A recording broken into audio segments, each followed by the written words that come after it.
오늘 본문은 작년 6월에 제가 이 왔노라 보았노라 이겼노라 라는 제목으로 한번 말씀을 전했던 본문입니다. 기억나십니까? 위니 위디 위키 해서 제가 한번 말씀을 전했는데요.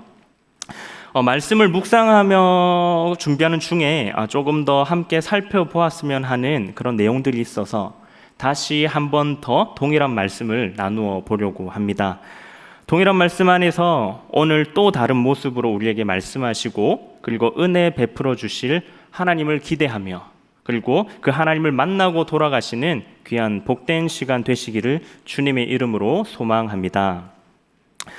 사람마다 깜짝 놀랄 때 그 사람의 직업이나 혹은 관심사 그리고 이 습관에 따라서 여러 가지 다른 반응이 나오기 마련입니다.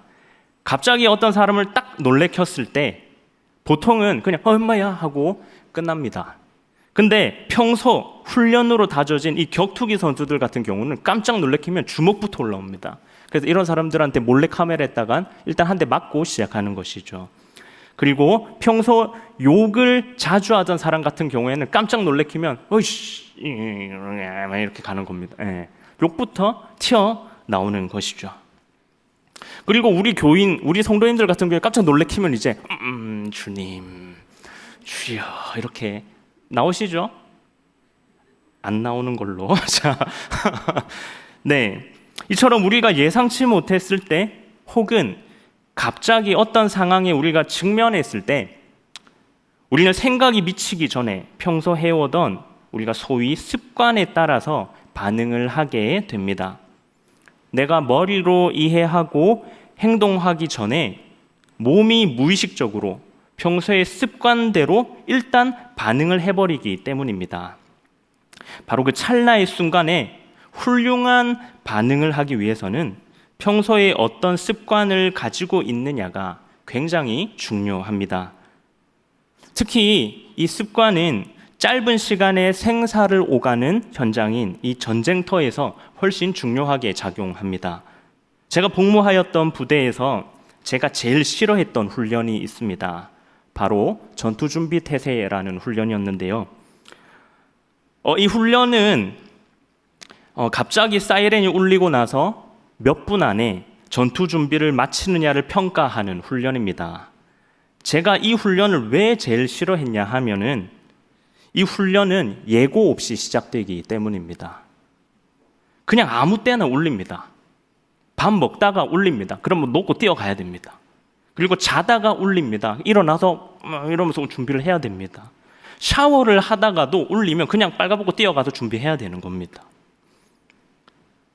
상황이 발생함과 동시에 이 300명이 넘는 많은 부대원들이 모든 행동을 멈추고 군장과 총기를 챙기고 전투 준비를 10분 안에 마쳐야 합니다. 이걸 하루에 3-4번씩 하면 진짜 주님을 엄청 찾게 됩니다. 이 훈련을 1년 정도 계속 하다 보니까 이제는 익숙해져서 사이렌이 울리면 자연스럽게 몸이 먼저 반응하게 되더라고요. 준비하는 속도도 빨라집니다. 그제서야 깨닫는 것입니다. 딴 생각할 필요 없습니다. 사이렌 울리면 그냥 전투복 입고 가방 메고 총 들고 바로 뛰어나가는 겁니다. 그게 군인의 사명이자 존재 이유입니다. 사랑하는 성도 여러분, 저는 오늘 서두에서 이 찰나의 순간 군인의 반응이 어떠해야 하는지를 설명했습니다. 그리고 이젠 그렇다면 그 찰나의 순간 영적 전쟁터에 있는 이 성도의 반응은 어떠해야 할까를 오늘 말씀을 통하여 함께 나누어 보려고 하는 것입니다. 특별히 이 찰나의 순간에 당황하지 않고 빠른 대처 반응을 잘 하기 위한 2가지의 단계를 오늘 말씀에 기초하여서 함께 살펴보기를 원합니다. 첫 번째입니다. 먼저 찰나의 순간 바른 선택을 하기 위한 첫 번째 단계는 자신의 태도를 점검하는 것입니다. 고등학교 재학 시절 수업을 들어오신 선생님들이 단골 멘트가 있었습니다. 또 동태 눈가라고 앉아있네. 눈에 힘 안 주나? 라는 말씀 들어본 적 있으십니까? 저만 썩어가지고 안 들어보신 적이 없으신가? 이 말이 무슨 말씀입니까? 수업 시작도 안 했는데 이미 앉아있는 학생들의 눈은 가 있는 겁니다. 눈이 이미 죽어 있는 겁니다. 의욕이 없습니다. 아무 의욕이 없는데 거기에 수업을 한들 아무 의미가 없다는 것입니다. 그렇기에 제일 먼저 태도를 고쳐 앉고 목적을 분명히 해야 합니다. 내가 여기 앉아 있는 이유, 이 말씀을 듣는 이유, 내가 이 상황에 처한 이유, 극복할 의지가 있는지 이 태도를 분명히 해야 하는 것입니다. 오늘 본문 19절, 20절에서 이 말씀을 하고 있습니다. 오늘 본문 19절, 20절입니다. 또 나를 위하여 구할 것은 내게 말씀을 주사 나로 입을 열어 복음의 비밀을 담대히 알리게 하옵소서 할 것이니 이 일을 위하여 내가 쇠사슬에 매인 사신이 된 것은 나로 이 일에 당연히 할 말을 담대히 하게 하려 하심이라. 아멘. 아멘. 바울은 오늘 말씀에서 본인의 존재 목적을 분명히 알고 있었습니다. 나로 입을 열어 복음의 비밀을 담대히 알리는 것, 이것이 바울의 사명이고 바울은 이 사명을 분명히 알고 있었습니다. 이것이 분명하니까 지금 그가 있는 곳이 감옥이라 할지라도 그의 태도는 흔들리지 않고 확고한 것입니다. 그가 흔들리지 않는 모습을 어디서 구체적으로 확인할 수 있습니까? 19절의 기도 요청을 보십시오. 바울은 감옥에서 풀려나거나 고난을 피하게 해달라고 요청하지 않습니다. 오직 그의 소원은 그가 입을 열 때에 하나님께서 말씀하셔서 복음을 담대히 알릴 수 있게 해달라는 것입니다. 복음의 비밀을 담대히 알리기 위한 그의 존재 목적에 따라서 그는 지금 갇혀있지만 낙심치 않고 20절에 나오는 표현대로 자신을 쇠사슬에 매인 사신이라 표현하는 것입니다. 또 한 가지 더 흔들리지 않는 태도를 우리는 발견할 수 있습니다. 바울은 19절과 20절에서 동일하게 이 담대히라는 단어를 중복하여 사용하고 있습니다. 바울이 에베소서를 기록한 곳이 로마 감옥이라면 그가 재판을 받을 곳은 당연히 로마 황제인 네로 앞이 될 것입니다. 이를 알고 있던 바울은 그가 비록 지금은 쇠사슬에 묶여 있지만 그는 만왕의 왕이신 그리스도의 사신인 것 또한 동시에 알고 있었습니다. 그러니 네로 황제와 그리고 고관들 앞에서 재판을 받을 때에 조금도 부끄러워하거나 두려워하지 않고 담대히 복음을 말해야 함을 본인은 이미 알고 있었던 것입니다. 이를 분명히 알고 있던 바울이니 그의 태도는 분명하고 당당할 수밖에 없는 것입니다. 사랑하는 성도 여러분, 오늘 본문의 바울은 죄인 신분으로 쇠사슬에 묶여있는 처지입니다. 하지만 그 어떤 표현에도 그는 그가 주눅들거나 혼란스러워하지 않았다라고 성경 본문에서 말을 하고 있습니다. 왜냐하면 그는 예수님으로부터 부르심을 받은 그때로부터 존재 목적이 완전히 달라졌기 때문입니다. 늘 그의 존재 목적을 묵상하며 그리고 그의 삶에서 이를 단련하며 훈련해왔던 바울에게 있어서 그의 쇠사슬 처지가 그의 확고한 태도를 꺾을 수 없었던 것입니다. 그리고 그의 확고한 태도는 결정적인 순간 그리고 찰나의 순간 이 빌립보서의 그의 고백으로 확증됩니다. 그의 고백이 어떻습니까? 내게 능력 주시는 자 안에서 내가 모든 것을 할 수 있느니라. 아멘. 바울의 이 고백이 이 찰나의 순간에 나올 수 있게 된 배경은 바로 여기에 있는 것입니다. 믿음의 동력자 여러분, 그와 같은 목적으로 부르심을 받은 우리는 어떠해야 하겠습니까? 바울이 확고히 했던 그 태도를 본받아서 우리도 그 사명의 길에 우뚝 서시기를 소원합니다. 이 사명의 길에 임하는 우리의 태도를 점검하십시다. 여기 앉아있는 나의 눈이 죽어있지는 않습니까? 아무 기대 없이 그리고 목적 없이 이 자리에 오시지는 않았습니까? 싸우기도 전에, 아니 훈련하기도 전에 의욕이 없고 목적이 없으면 안 됩니다. 우리 모두 믿음으로 자세와 태도를 고쳐 앉으십시다. 그리하여 어떤 상황에서도 늘 눈이 살아있는 성도, 주눅들지 않고 당당한 모습으로 긍정적인 태도를 확고히 하는 저와 여러분들 되시기를 주님의 이름으로 소망합니다. 아멘. 찰나의 순간 바른 선택을 하기 위한 두 번째 단계는 자신의 장비를 점검하는 것입니다. 군생활 중 이해가 안 되던 시간이 있었습니다. 바로 개인 정비 시간입니다. 말이 개인 정비지 그냥 총 닦는 시간입니다. 아니, 토요일, 주일, 유일한 이틀 쉬는 날인데 그날에 좀 쉬게 해주지 그 쉬는 시간에도 총 닦으며 쉬라는 겁니다. 총뿐만 아닙니다. 방탄과 조끼, 군장 모든 장비를 닦고 정비합니다. 그리고 정비만 하지 않습니다. 또 뭘 외워래요. 이건 이름이 뭐고 어디에 쓰고 총알이 몇 발이 들어가고 얼마나 날아가고 뭐 어디에 쓰는 거다. 이런 걸 또 다 하나하나 다 외우게 시킵니다. 이렇게 하면 주말이 금방 날아가는 것이죠.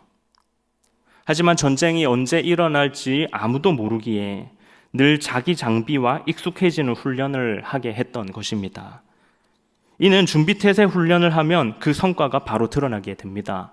평소 장비를 어떻게 관리해 왔는지, 어디에 뭐가 있고 평소 장비가 잘 정돈되어 있었다 하면 자다가 사이렌이 울려도 손 뻗는 그곳에 내 장비가 있는 것입니다. 손 뻗는 그곳에 잘 정비되어 놓은 내 모든 장비가 있기 때문에 나는 그저 해왔던 모든 습관대로 챙겨서 나가면 되는 것입니다. 이는 성도의 영적 전투의 현장에도 동일하게 적용되는 부분입니다. 내가 의지가 아무리 강하다 할지라도 전쟁터에 맨몸으로 뛰어들 수는 없습니다. 거기에 맞는 장비를 가지고 나가야 하는 것이죠. 하지만 아무리 좋은 장비를 가지고 있다 하더라도 그 장비에 대해서 바로 알지 못한다면 제대로 사용할 수가 없습니다. 찰나의 순간에 바로 사용하기 위해선 평소에 그 장비를 잘 이해하고 잘 정비해야 하는 것입니다. 이에 오늘 말씀은 성도가 영적 전쟁터에 소지해야 할 무장을 설명하고 있습니다. 본문 13절에서 17절까지 말씀입니다. 우리가 함께 읽어보도록 하겠습니다.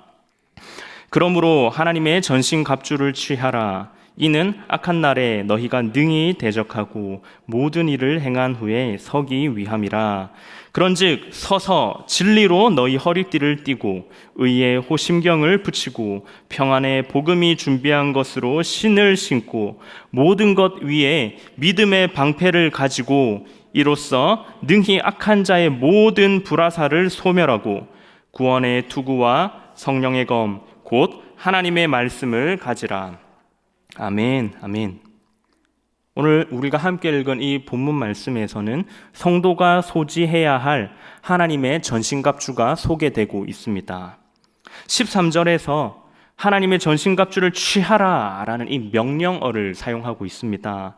이 명령을 통하여 하나님의 이 전신갑주를 취하는 것이 우리의 선택사항이 아니라 성도의 의무이자 책임이라는 것을 분명히 드러내주고 있는 것이죠. 이 장비는 우리가 무조건 취해야 되는 장비인 것입니다. 진리의 허리띠로 우리의 허리를 동여매고 가슴에는 의의 호심경을 붙이고 평안의 복음의 신을 신고 믿음의 방패를 취하고 구원의 투구를 쓰고 그리고 성령의 검으로 나가 싸우라고 말씀하십니다.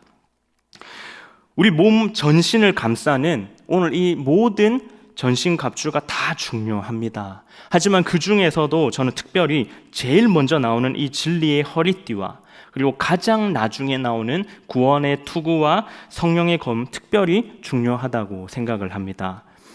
진리의 허리띠의 의미와 중요성에 대해서는 제가 작년 6월에 설교했던 내용 중에서 한번 다루었으니까 궁금하신 분들은 유튜브에 검색해서 한번 보시기를 바랍니다.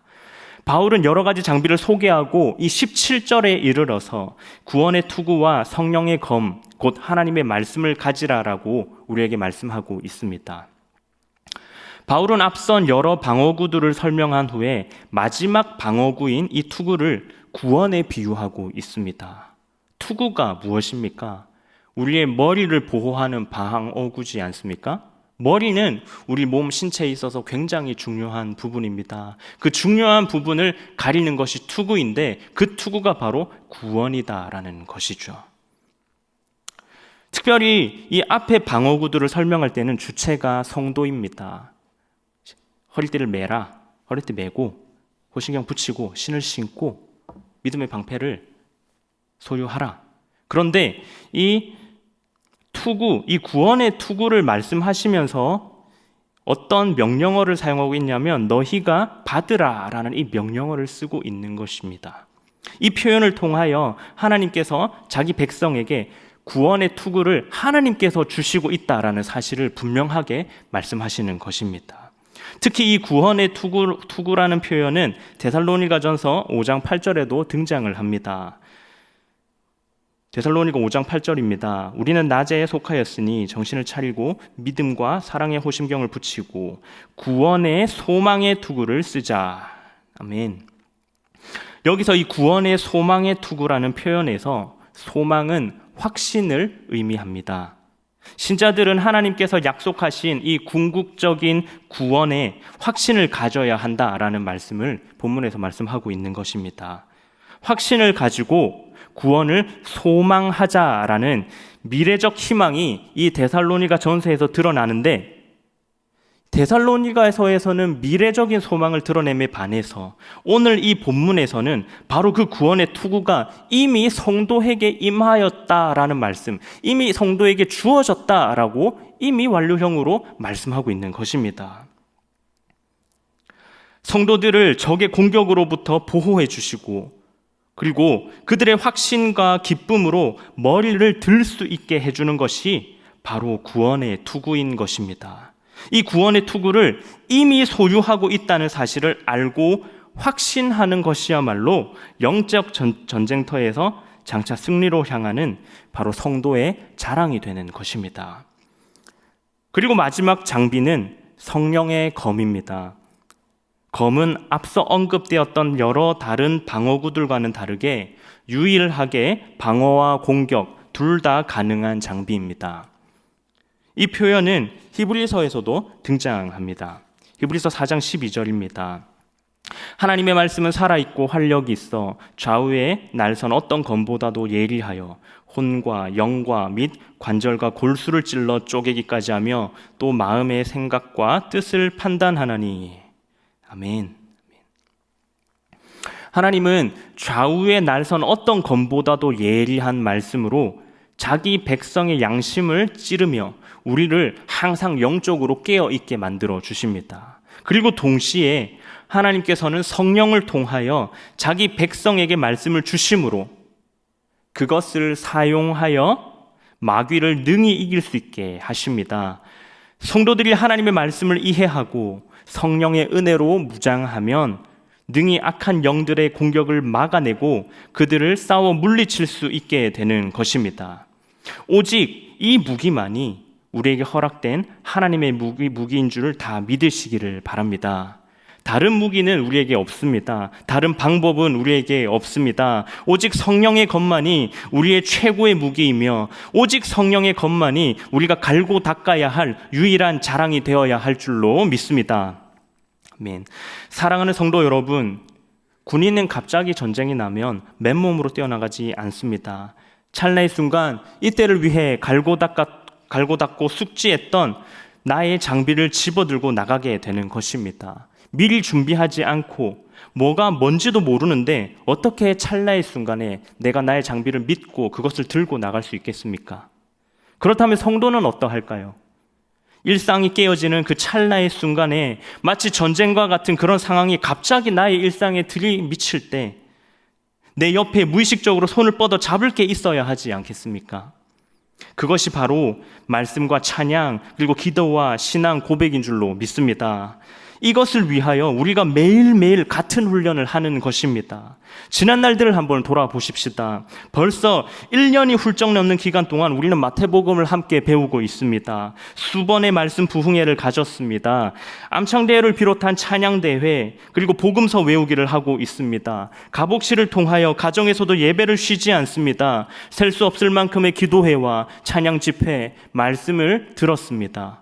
이 모든 과정이 바로 우리 자신을 하나님의 전신갑주로 무장하는 일이었는 줄로 믿습니다. 의미 없는 일이 아닙니다. 이 모든 것이 우리가 찰나의 순간에 반응할 수 있도록 우리를 훈련시키는 순간인 것입니다. 이것을 우리가 믿고 우리가 하는 이 모든 일에 자부심을 가지고 자긍심을 가지고 나아가야 된다는 것입니다. 이 일에 자부심을 느끼며 지금 우리가 행하는 모든 신앙 고백들이 하나님이 주신 전신갑주를 갈고 닦는 일임을 분명히 기억하면서 우리에게 앞으로 닥칠 그 영적 전쟁에 대비하고 임하는 주의 백성 다 되시기를 주님의 이름으로 소망합니다. 이제 말씀을 정리하겠습니다. 처음 자대 배치를 받고 처음 이 전투준비태세 훈련을 했을 때 정말 어리버리를 많이 탔습니다. 진짜 많이 혼나고 그렇기 때문에 그 시간이 두려웠습니다. 짜증도 나고 화도 나고 속도도 느리고 만감이 교차했던 그런 훈련 시간이었습니다. 그렇게 1년 하고도 반이 지나고 저희 부대는 이제는 휴전선 철책 근무지인 GOP로 부대 이동을 하였습니다. 그리고 2010년 11월의 어느 날 제가 야간 철책 근무를 끝내고 잠에 드는 순간 사이렌이 울렸습니다. 신기하게도 짜증도 나지 않고 화도 나지 않았습니다. 머리가 맑았습니다. 그냥 몸이 반응하는 겁니다. 1년 넘게 맨날 밥 먹듯이 준비 태세를 하던 우리 부대는 그날따라 단 7분 만에 모든 준비를 다 마치고 자리에 앉았습니다. 기계처럼 최단 시간을 달성한 저희 부대는 모든 준비를 마치고 나서야 왜 사이렌이 울렸는지 소식을 듣게 되었습니다. 그날이 연평도 포격 사건이 있던 날입니다. 훈련이 아니라 실전이었던 것입니다. 그리고 저희는 그 자리에 앉아서 저희 부대의 존재 목적을 다시 한번 곱씹었습니다. 저희 부대 마크는 방패 모양으로 생겼습니다. 우리가 전쟁이 났을 때 몸으로 막는 것입니다. 저희는 언제 일어날지 모르는 전쟁을 대비해서 이미 유서도 다 써놓았고 모든 준비를 마쳤기에 다들 덤덤히 각자의 자리를 지키며 준비하고 있었던 것입니다. 그제야 2년간의 훈련이 왜 필요했는지가 깨달아지던 바로 그 순간이었던 것입니다. 사랑하는 믿음의 동력자 여러분, 저는 군부심이 대단합니다. 내 나라의 국민으로 내 나라를 지키기 위한 자부심을 가지는 것이 당연한 것 아니겠습니까? 그리고 동시에 저는 신앙 부심도 대단합니다.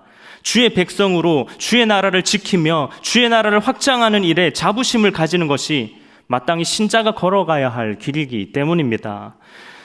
그리고 이 일에 부르심을 받으신 우리 모든 성도님인 줄로 믿습니다. 이 일에 부르심을 받은 주의 군사들인 줄로 믿습니다. 그렇기에 우리 모두 영적 전쟁을 앞두고 부단히 노력하시기를 소원합니다. 주님이 허락하신 하나님의 전신갑주를 갈고 닦으시기를 소망합니다. 분명한 태도, 하나님의 전신갑주로 무장하여서 찰나의 순간에 최고의 반응을 해내는 주의 백성들 다 되시기를 소망합니다.